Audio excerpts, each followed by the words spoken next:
Amen. Opo. So kung hindi man siya ibalik din na financial, di ba yung ating health, yung kalusugan natin. Imagine pag ikina-hospital, Diyos ko, magkano magagastos mo? Kaya nga, sabi daw ay pera lang naman talaga yan. Pera lang natin. Kumbaga, hindi natin dapat masyadong bigyan ng importance. No? Lang talaga yung paglilingkod natin sa Panginoon. Ayun po. So, sino pa po? How about, sino pa nga? Yan, Sister Beck. Glory to God. Sa totoo lang, timing talaga to kay Pastor Alvin na to, nakakakonsensya. Nakakakonsensya. Talaga naman po ako i-tither dati. Pero nag-stop ako talaga mag-tithes.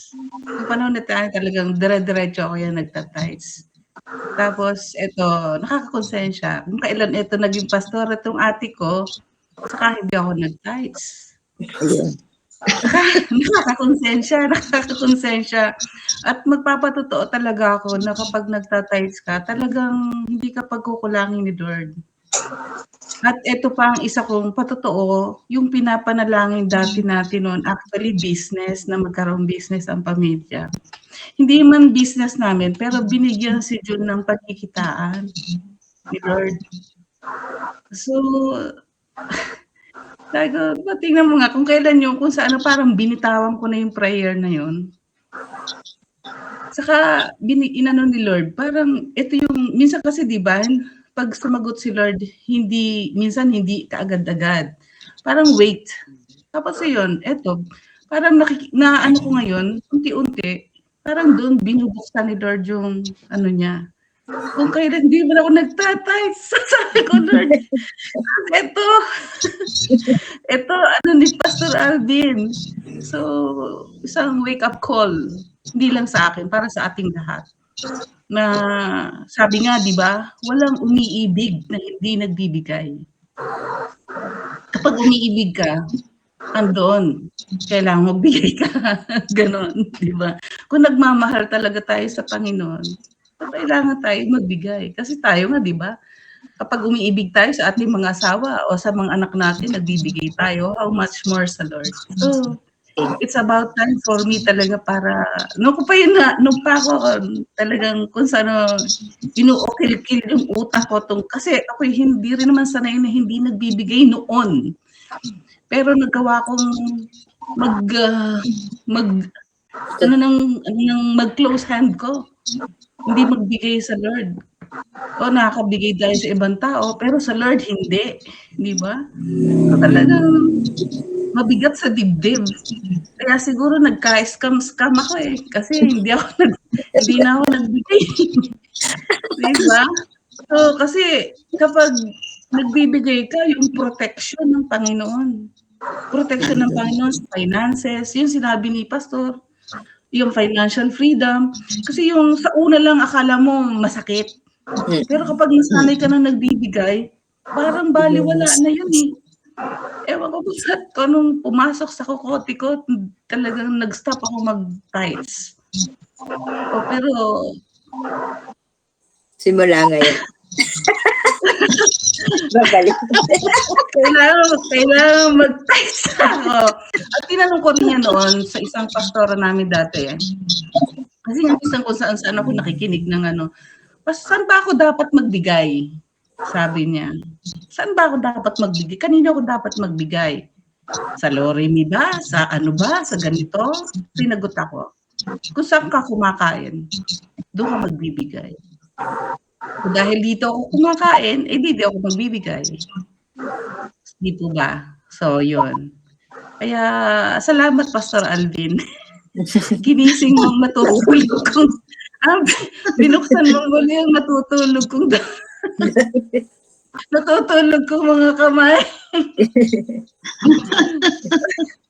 At salamat din sa Lord kasi yung prayer nga natin noon, siguro nakalimutan nyo na rin yun, pero pinag-pray ko yun yung business, na magkaroon ng business ang pamilya, na unti-unti. nakikita ko parang binubuksan ni Lord. So, yun lang po. Amen. Puri ng Diyos. Tularan mo si Victoria. Talaga ako medyo na-amaze talaga ako nung mag-share siya kagabi. Ngayon nga, ginawa niyang lahat halos siguro nabigla doon. Yung 10%, ginawa niyang 50%. Abo. Nag-boom bigla ang kanyang business. Talagang siya daw nagkakutang-utang na talagang. Ganyan naman talagang business nalulugi, no? Tapos talagang nag-boom ng ang dami nilang natutulungan ngayon. Gusto ko nga lumapit na tulong. At kay Bikay naman, natatawa ako din. Ako inisip ko din yun Nung, alam ko daw kasi, nung si Pastora Ani, nagbibigay yan. Okay. Sabi ko, bakit ngayon kaya? Parang hindi kaya yung nagbibigay. Pero hindi ko natatanong kay Bikay. Kung siya baga ay nagbibigay kung saang church. Kasi sabi ko, na-attend din kasi siya noong una doon sa Wisdom, doon kay na Susan. So, ang aking iniisip, baka naman doon siya nagbibigay, no? Parang nagkaroon pa nga ako ng kaunting bakit naman hindi nagbibigay dito si Bigay?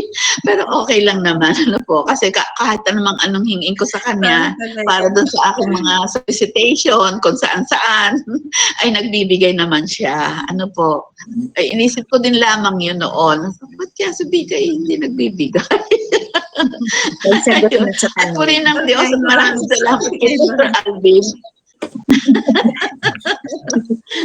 Ma'am, ano Meron nga tayong mo? gagamitin, Sister Mila, meron tayong gagamitin pagpapagawa ng Ma'am, totoo nga mo yun. Kasi talaga nagbibigay nga si Sister Beck noon.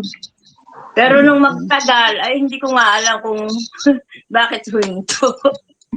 Nagbibigay nga kay Pastor Ani noon. Binibigay sa akin. Kaya purihin ng Panginoon at nabuksan uli ang puso ni Sister Beck. Malaking tulong. Thank you. Napakalaking tulong para sa ating iglesia.